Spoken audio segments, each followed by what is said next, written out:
Hey everyone, welcome back to Creative Ops, the podcast where we unpack how great digital experiences really get built.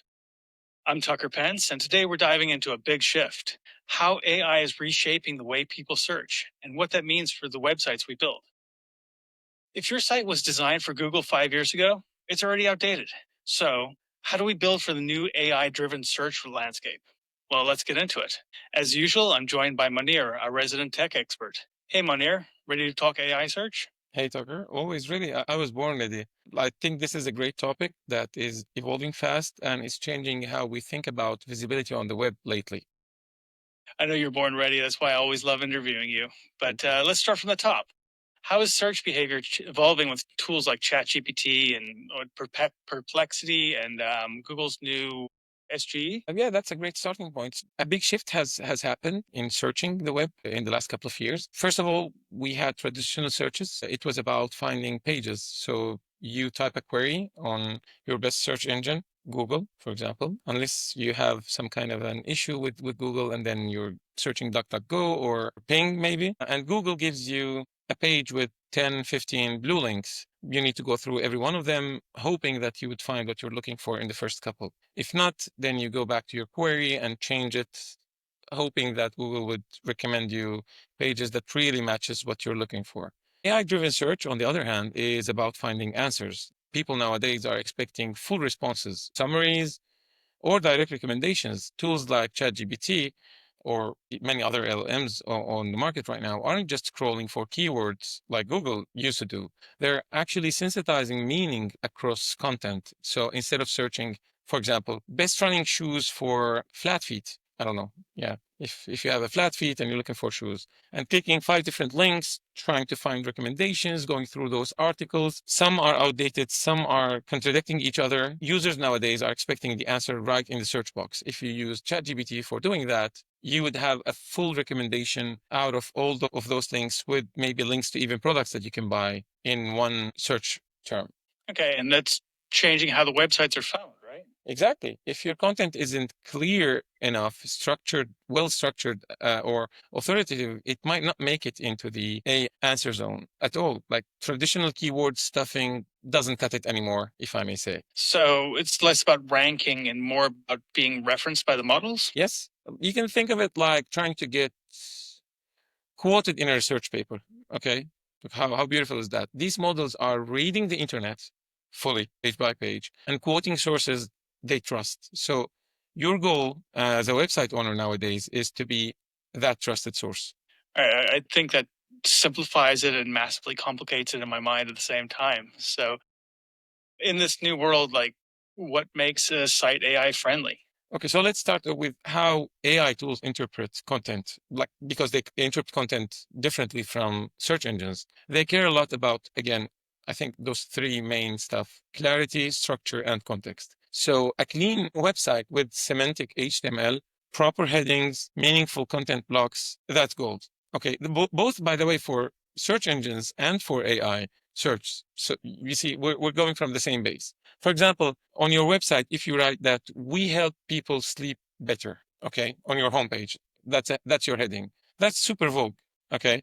But if you say, for example, we offer, I don't know, melatonin-based sleep supplements backed by clinical studies, now that's much more digestible from an AI point of view, okay, and more likely to be referenced in an AI search rather than the previous one, which might be more generic from a search engine point of view and comes out on top in a lot of search terms. I hope you get the idea.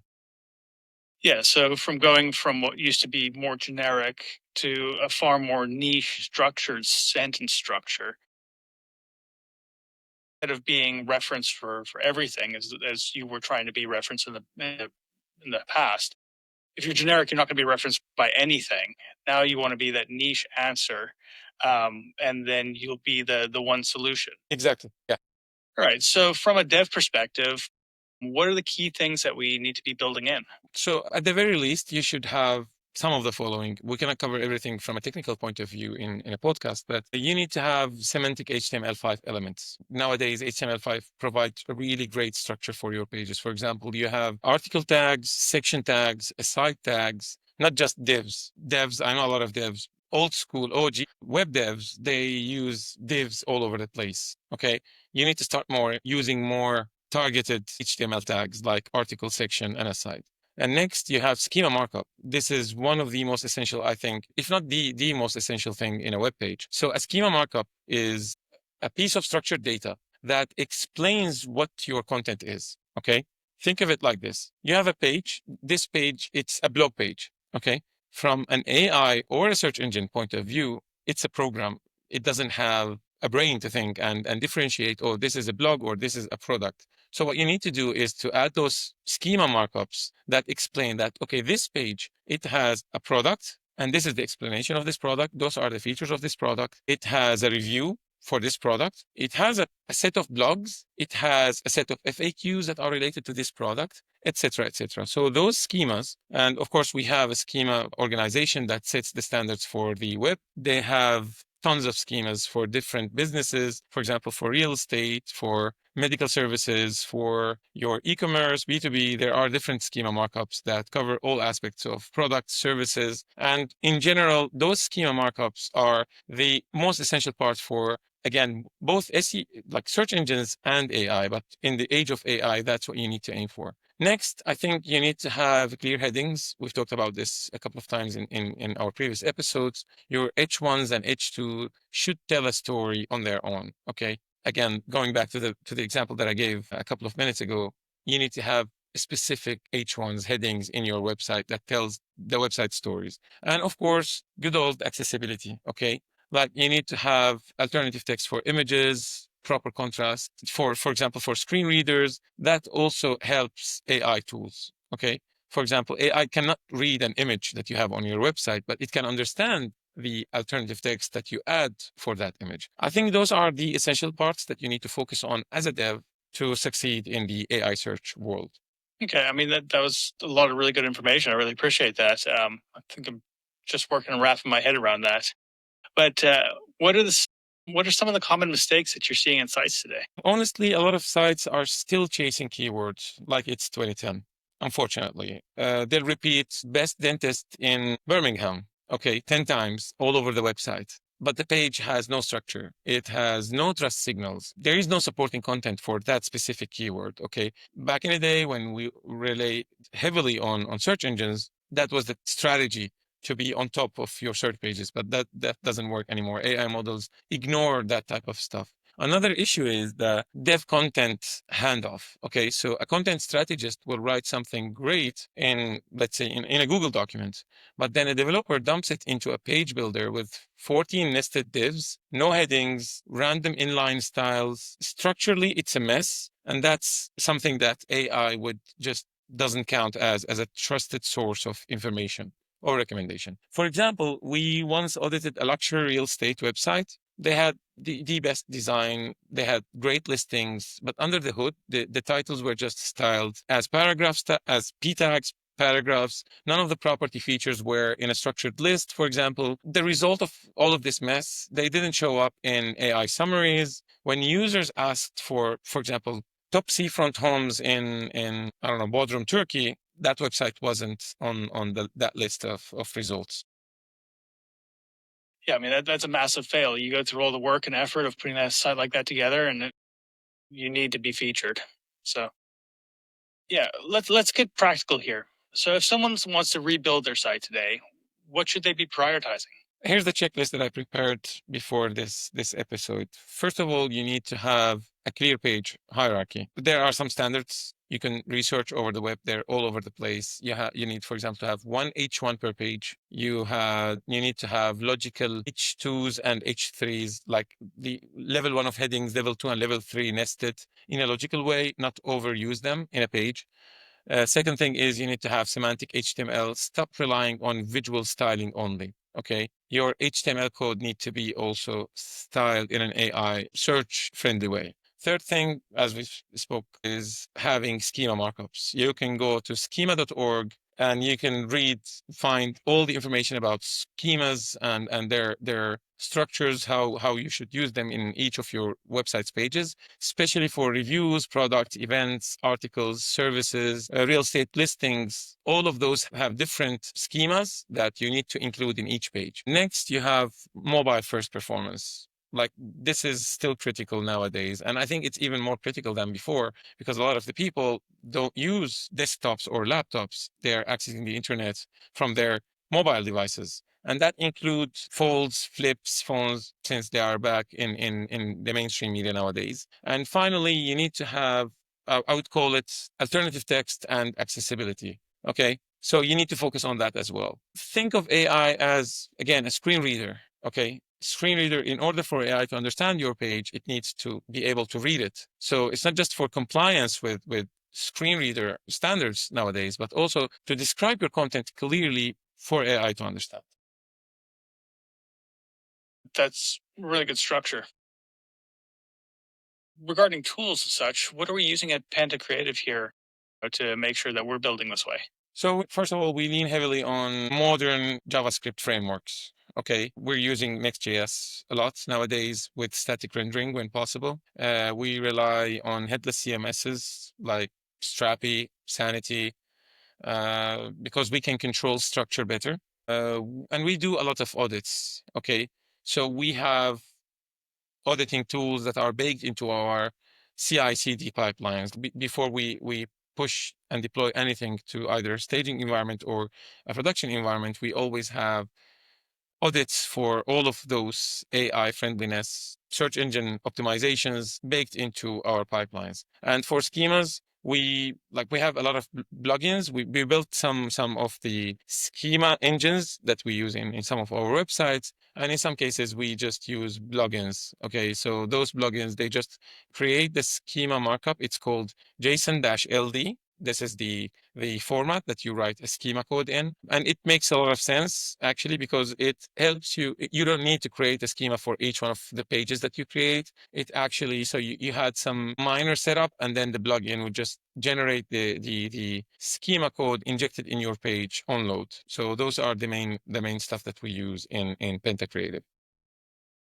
That's awesome. That's why I love talking to you because I get such an education. I think that I'm going to go back and Google a few of these things later and see if I can understand them a little bit better from the dev's point of view. But let's talk design and messaging. Does clarity matter more now than ever? Absolutely. AI doesn't see your fancy design. It doesn't understand that. It reads your structure and your words. So everything that you provide in writings and the structure that you add around it, that's what AI understands.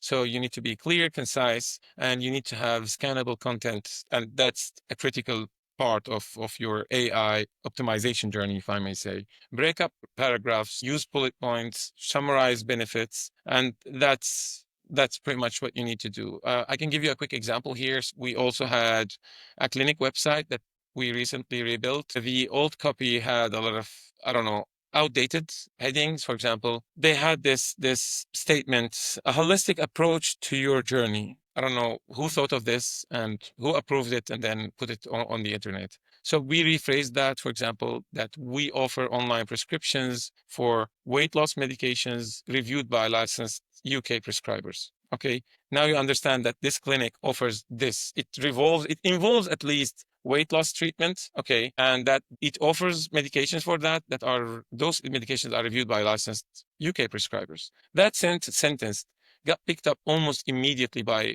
AI snippets in ChatGPT and in Perplexity. I think when my kids keep talking to me about how they don't need to learn English anymore because they can just plug all the questions into ChatGPT, I can go back and explain to them that they need to write the stuff that ChatGPT is going to be using and make sure that it makes sense. It's definitely key.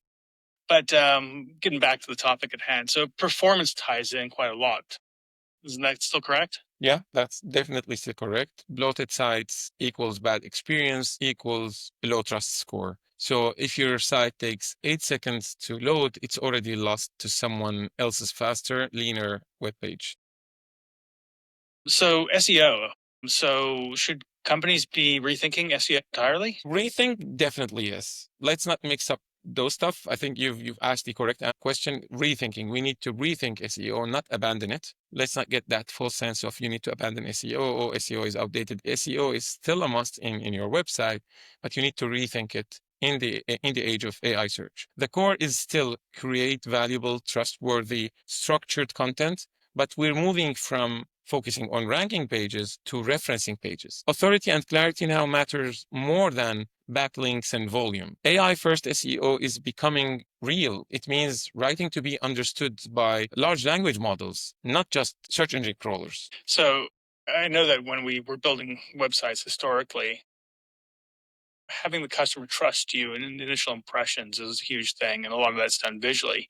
But now sounds like we're doing that verbally through the site, and we're shifting from chasing search positions to earning trust. Exactly. And trust here means consistent expertise, credible sources, transparent services, and again, back to that clear, well structured communication. If a model like ChatGPT feels that your page is more helpful than someone else's page, that's how you get sourced. That's how you get referenced. Okay, so kind of future thinking, but looking ahead, what are you watching out for over the next 12 months? That's, I think you need to look out for two big things, two major things here. First, I think the rollout of the new Google's SGE, where Google nowadays are, since they rode the AI train a bit later than other companies like OpenAI and others. So I think right now with their SGE rollout, they're blending AI answers with search results, and with the Google with power that Google has over search, it's going to shake things up, I think, big time, especially for content publishers. So you need to definitely keep an eye on that rollout. And second thing is multi-platform discovery. So people are now not just searching on Google and regular search engines. I believe me, you, sometimes we right now we go to TikTok and search. You know, if you want a quick recommendation on something, we go to Reddit and search directly on Reddit. So I'm not using Google to direct me to Reddit. I just go into Reddit and post my question or search for it first. Even ChatGPT, we're moving from one funnel to many others. So those two big things you need to keep your eye on over the last, I would say, 12 months. I think I'm a little more old school, but I'm not quite in the TikTok yet. But I do often find myself not searching within Reddit because the search is horrible there for me. I haven't mastered it yet, but just going to Google and then typing in what my query is, and then typing Reddit afterward, and trying to get more valuable results. You can definitely see the value in that. But how are you future proofing a site when the rule is shifting? You need to stay lean and flexible. So it was the same way with search engines before. You need to be up to date. You cannot just build a website and forget about it. Okay. Because things are changing. I'm going to say at least on monthly basis. So treat your website like a product, not a brochure that you print and hand out. That means you need to have content refreshes, update your content regularly, do audits on your data structures also regularly. You need to do performance tunings all the time and tracking how your brand show up in AI answers, not just search engine rankings. Those are I think the points that you need to focus on. Okay. So if someone's listening and thinking our site isn't ready for this, what's their first move? You can do an AI visibility audit. Literally ask ChatGPT for an audit. What's the best, for example, product service? If you're selling a product or a service, just what's the best? Write down your product, the product or the service that you're selling in your location. See if your brand comes up. If not, it's definitely time to rethink structure, content, and trust signals. And then start small. Fix your top performing 5 pages first, and then have a plan to redo your website. All right. And if your audit fails and you need some help, where do people find you, Manir? Well, you can always reach out to me on LinkedIn. People can also reach out to you, Tucker, directly on LinkedIn, or you can visit our website, pentacreative.co.uk/contact. Leave us a message. We're here to help you out with the auditing and with updating your websites. Awesome. Thank you very much, Manir. And everyone, that's it today for today's episode. A huge thanks to Manir for breaking all this down for us. If you're building or rebuilding digital platform and want to make sure it's ready, like Manir said, we'd love to help. But if you could help me out, don't forget to subscribe. And if this episode helped you, share with somebody else that's looking to build for scale. Catch you next time.